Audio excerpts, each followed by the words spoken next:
Bus పెట్టి మొత్తం ఇంత వేసి కథ వేసి వచ్చేది 50,000. ఆ 50,000 కూడా లోనే ఇస్తుంది. మరి ఎవరు కోటీశ్వరులు అవుతారు దీంతో? లోన్ ఇస్తే ఎట్లయితారు? At the same time petrol bunk జిల్లా సమాఖ్య చేతిలో ఉంటుంది. ఆ వచ్చేటటువంటి ఏదన్నా 1 లక్షనో 2 లక్షలో మిగిలితే అది కూడా జిల్లా సమాఖ్య చేతుల్లో ఉంటుంది. మళ్ళీ దాన్ని కూడా ఏం చేస్తారు?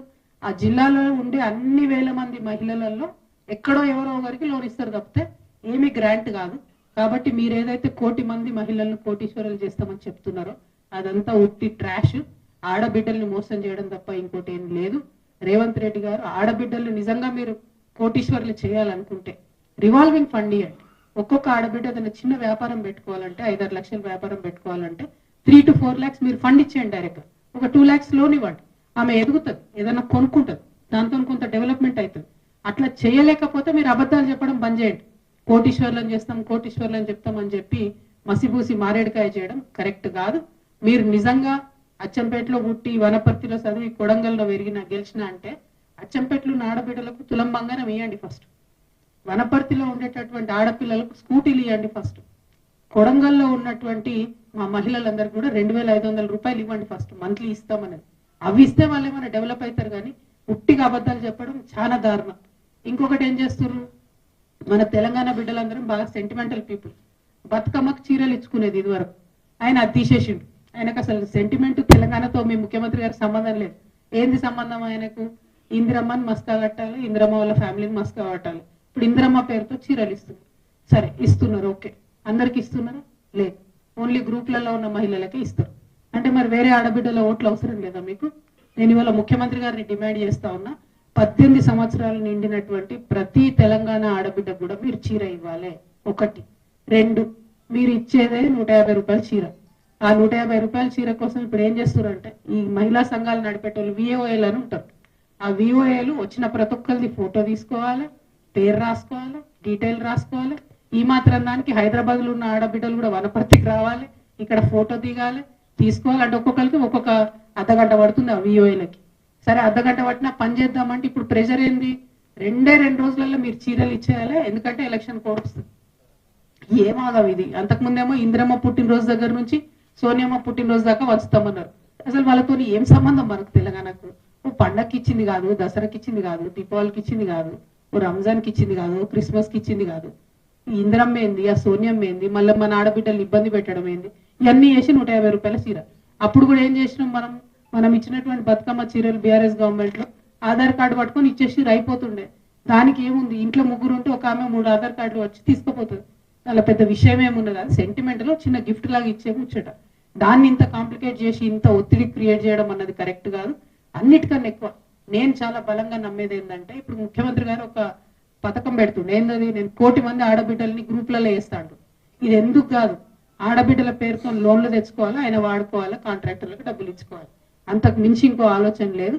ఇప్పుడున్న గ్రూపులు పెంచండి, కానీ పెంచితే వాళ్ళకు ఉపయోగపడేటట్టు పెంచండి. మీకు ఉపయోగపడేటట్టు వాళ్ళ పేరు మీద మీ గురువు గారు లాగా ప్రపంచ బ్యాంకుకి మా తెలంగాణ ఆడబిడ్డల యొక్క శ్రమను కుదవబెట్టే పని చేయొద్దని చెప్పి నేను డిమాండ్ చేస్తా ఉన్నాను. ఇక వనపర్తి జిల్లాలో ఎక్కడ తిరిగినా నిన్నటి నుంచి తెలంగాణ వాదులు, ఉద్యమకారులు, BRS పాత నాయకులు, కొత్త నాయకులు అందరూ కూడా బాధపడుకుంటూ ఫోన్ చేస్తున్నారు.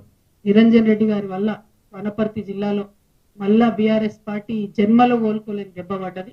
ఆయన చేసిన అవినీతి, ఆయన చేసినటువంటి అన్యాయం, ఆయన బీసీల మీద పెట్టినన్ని కేసులు, ఆయన ఉద్యమకారుల మీద పెట్టినన్ని కేసులు, ఇవన్నీ ఒక్కొక్కరు చెప్పుకొని కళ్ళలో రక్తం వచ్చేటట్టు ఏడుస్తున్నారు. మరి అన్నిటికన్నా ఎక్కువ ఆయన ఒక్కటి కాదు 3 ఫామ్ హౌస్లు కట్టుకున్నారు. ఆయన ఒక్కసారి ఎమ్మెల్యే అయితే, ఒకసారి మంత్రి అయితే 3 ఫామ్ హౌస్లు కట్టుకున్నారు. కట్టుకుంటే సరే కష్టార్జితం మీద కట్టుకున్నాడో, తన పిల్లలు పంపిస్తే కట్టుకున్నా అని ఆయన చెప్తున్నాడు. ఇబ్బంది లేదు, కానీ అందులో అసైన్ భూములు ఉన్నాయని చెప్తున్నారు. అందులో RDS కోసం సేకరించినటువంటి భూములు ఉన్నాయని చెప్తున్నారు.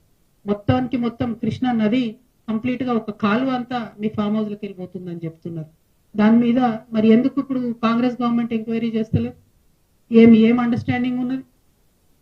101%. మరి నిరంజన్ రెడ్డి గారు చేసినటువంటి అవినీతి కేసీఆర్ గారికి తెలియదా?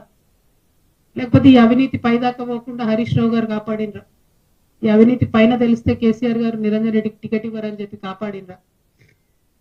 ఇప్పుడైతే మీడియా ద్వారా నేను కేసీఆర్ గారి దృష్టికి తీసుకెళ్తున్నాను. ఇక్కడ ఏ ఒక్క చిన్న పిల్లగాని కదిలిచ్చినా కూడా గొల్లు గొల్లుమని చెప్పి ఆయన అవినీతి గురించి చెప్తా ఉన్నారు. ఘోరాతి ఘోరమైన అరాచకాలు జరిగినాయి ఇక్కడ. ఇట్లాంటి నాయకుల్ని ప్రజల మీద రుద్దడం ఎందుకు, ఉద్యమకారులను ఇబ్బంది పెట్టడం ఎందుకు?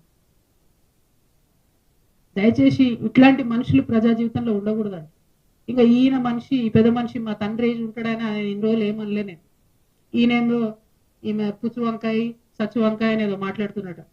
నిరంజన్ రెడ్డి గారు, మీరు మా తండ్రి వయసులో ఉన్నారు కాబట్టి చాలా మర్యాద ఇచ్చి ఈ అంశాలన్నీ చాలా గౌరవంగా చెప్తున్నా నేను. మీరు అక్కడ లోకల్ ఎంఆర్ఓ ఆఫీస్ కాలబెడితే కూడా చూసుకుంటూ ఉండిపోయారట. మరి అది ఒకవేళ నిజంగా కేసీఆర్ గారికి తెలిసి ఊరుకుంటే మాత్రం 100% అది తప్పు అవుతుంది, అది కరెక్ట్ కాదు. ప్రజలు మంచి తీర్పు ఇచ్చారు. ఇంకా ఇంకా బీభత్సమైన మెజార్టీతో కొట్టేది ఉండే మిమ్మల్ని. ఇంకొకసారి నా మీద ఎటువంటి మాట్లాడితే తండ్రి వయసు అని కూడా చూడము, పిచ్చి పిచ్చిగా మాట్లాడితే పుచ్చలేసిపోతా చెప్తున్నాను. సిన్సియర్గా సీరియస్గా ప్రజల సమస్యల మీద మాట్లాడుకుంటూ తిరుగుతుంటే ఎందుకంత భయం అవుతుంది మీకు? మీరు అంత తెలివితేటలు ఉన్నోళ్ళైతే, అంత గొప్పోళ్ళు అయితే, కేసీఆర్ గారు మీకు వ్యవసాయ శాఖ మంత్రి ఇస్తే ఎంత పని చేయాలి కాన్స్టిట్యున్సీకి? ఇట్లా పీడించుకొని తింటారా? ప్రజల రక్తం తాగుతారా మీరు? దేవుడు మాన్యాలు తింటారా ఎవరన్నా? దేవుడి గుడిని కబ్జా పెట్టుకుంటారా ఎవరైనా భూములు? పెబ్బేర్స్ అంతా మీకే కావాలి, వనపర్తి మార్కెట్ మీకే కావాలి, గద్వాళ్ళ భూములు మీకే కావాలి. ఏంది ఇది? అంతుండాలి కదా భూదాహానికి, ధనదాహానికి. మరి ఈ విషయం కేసీఆర్ గారికి తెలుసో తెలియదో నాకు తెలియదు. నేనైతే బలంగా ఇప్పటి వరకు తెలియదని అనుకుంటున్నాను. ఇప్పుడు మీ ద్వారా తెలియజేస్తున్నా, ఇటువంటి నాయకుల్ని ఏ పార్టీ కూడా సహకరించొద్దండి, కరెక్ట్ కాదు. అరే ఒక్కొక్కరు విషయం చెప్తుంటే 32 మంది బీసీ బిడ్డల మీద కేసులు పెడతారండి. ఒక్కసారి కాదు, 2 సార్లు జైలుకు పంపించారు ఒక్కొక్కరిని. అయితే ఏమన్యాయం ఇది? ఏమన్నా రాచరికమా? ఊరేస్తారా ఎందుకు? నెక్స్ట్ మళ్ళా మీరు ఇంకా నా మీద మాట్లాడు. తప్పు చేస్తే నోరు మూసుకొని ఉండాలి కదా. కరెక్టా ఇది?